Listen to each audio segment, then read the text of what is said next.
it's grown since then. I've always had a, I've always been person to find out what is happening and when it's happening and whether it's something I can do as well.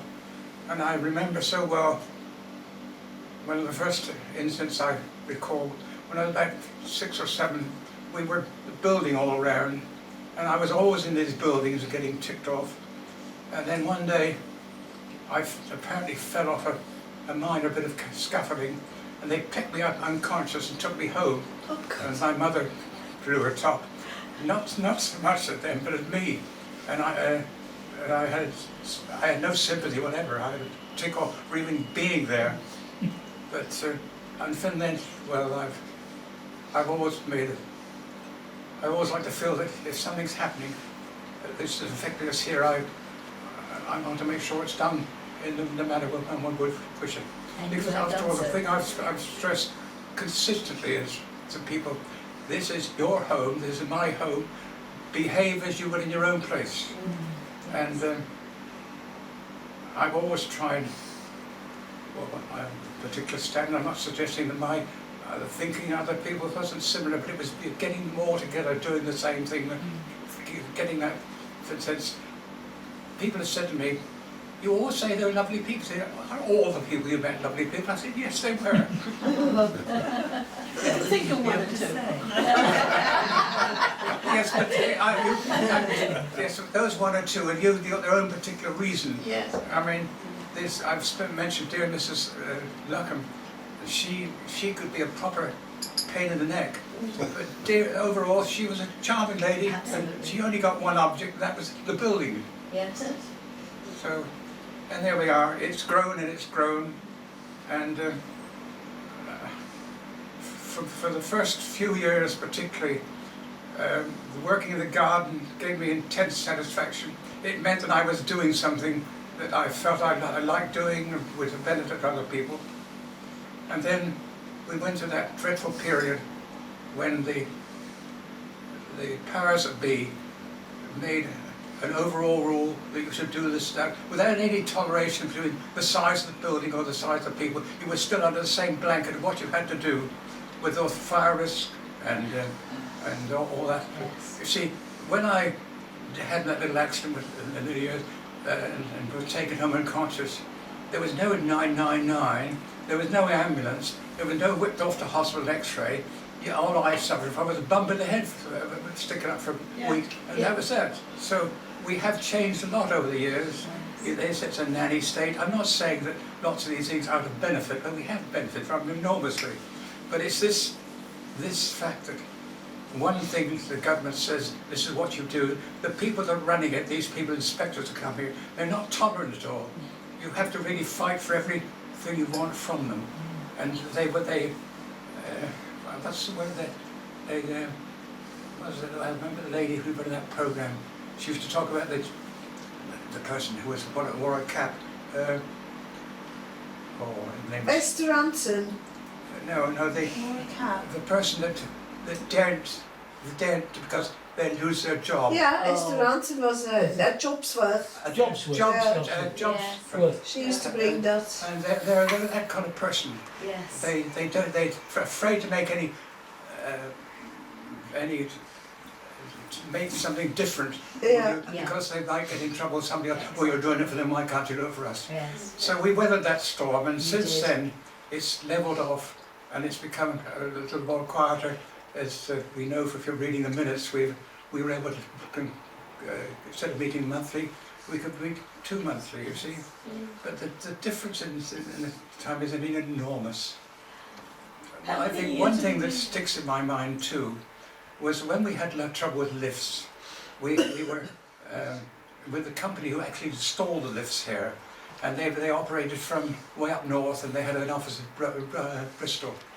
You could never get anything right from them, so we changed. They used to come every month to deal with the lifts. And Stanners, I got Stanners along, and I said, how long do you think we should be for an interval in dealing with the lifts here? Well, he said, they're not used very much. He said, oh, every 2 months, every 3 months. I said, really? I said, well, you come every month? Oh, he said, that's ridiculous. and we finished up with them. They called every 3 months, and it's that kind of thing that's gone along. Nobody ever queried it, and so there we are. However, you feel this, you've caught me a bit off. But with this coming along like this, I thought I was streaking into the background. Never possible. We won't let that happen. No, that was partly from choice. Be careful of your drink, you might have it in your lap. So, it is a terrific break. Please excuse me if every time you feel that I've perhaps stuck my nose into something which I shouldn't still be responsible for, because it's difficult. There's an instant reaction. If somebody says to me so and so, I think, oh, what should I do about it? Yeah. And of course, I don't have this onus on me now. So I hope you'll be forgiving. Oh, yes. And we will still be soliciting any ideas, thoughts. If there's any way I can help, I wish don't hesitate to let me know. A wealth of knowledge. The biggest change in advance of this was the fact that 2 years ago I had that accident, and that has actually changed my whole life. Yeah. I can no longer, I've only once been up that garden there because I can't walk up there alone. And can you imagine, I was always a pretty active chap around everywhere, and now I just can't do it.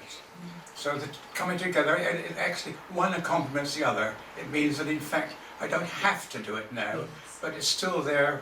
And But you can look out on all your handiwork, because you can't look in any direction in that garden without seeing the bits, the The work same as that I you've said done. the other day, you know that dustbin up there? Yes. Well, Ian put that up there for me when we didn't have a hose, and I was carrying Yes. watering cans from And run that hose all downstairs. the way up. Yes, well, I used to walk up with the watering cans and do Yes. the bird baths and water, and all of a sudden decided, well, that's All those that's why I rhododendrons. installed underground water pipes up there. Yes.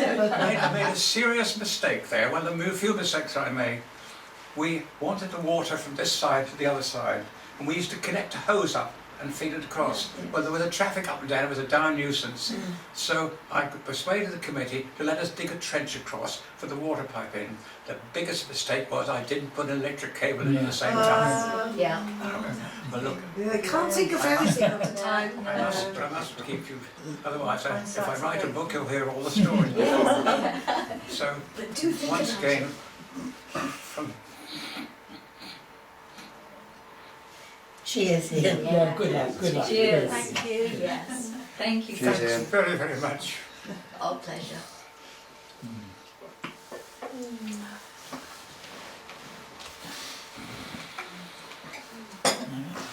See, I thought we might. New stem. Don't know about anyone else?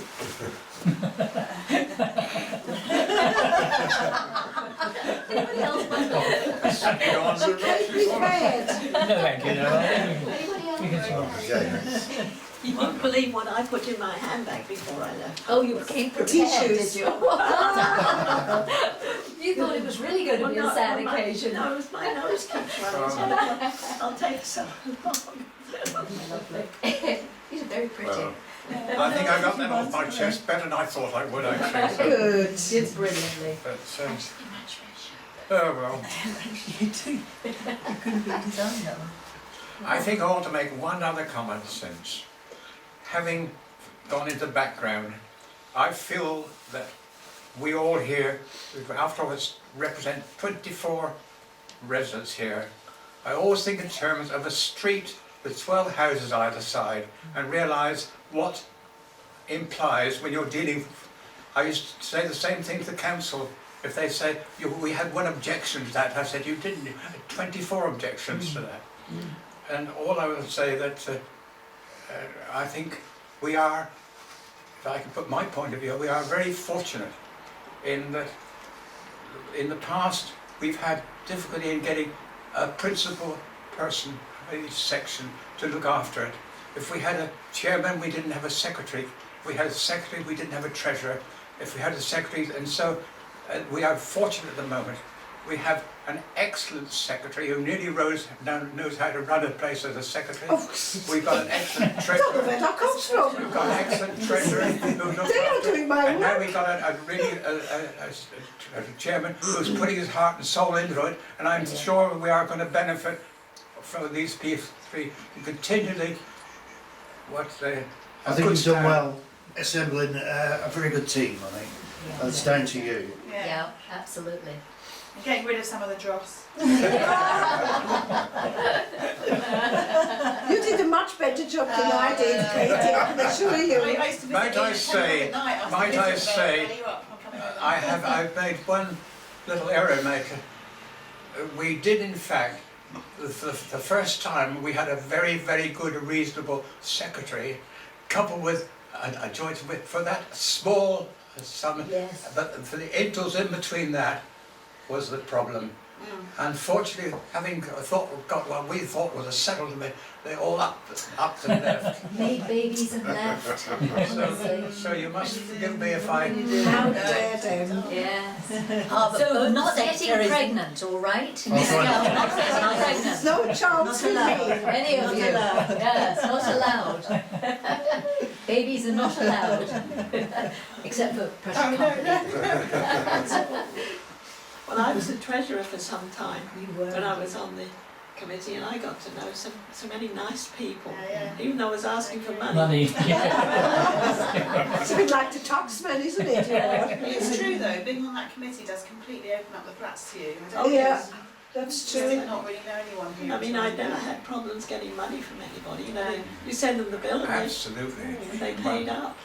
Well, I'll Always tell you found. something, Katie, when we first came to live here in '77, we had a Mrs. Hands, Mr. and Mrs. Hands, opposite.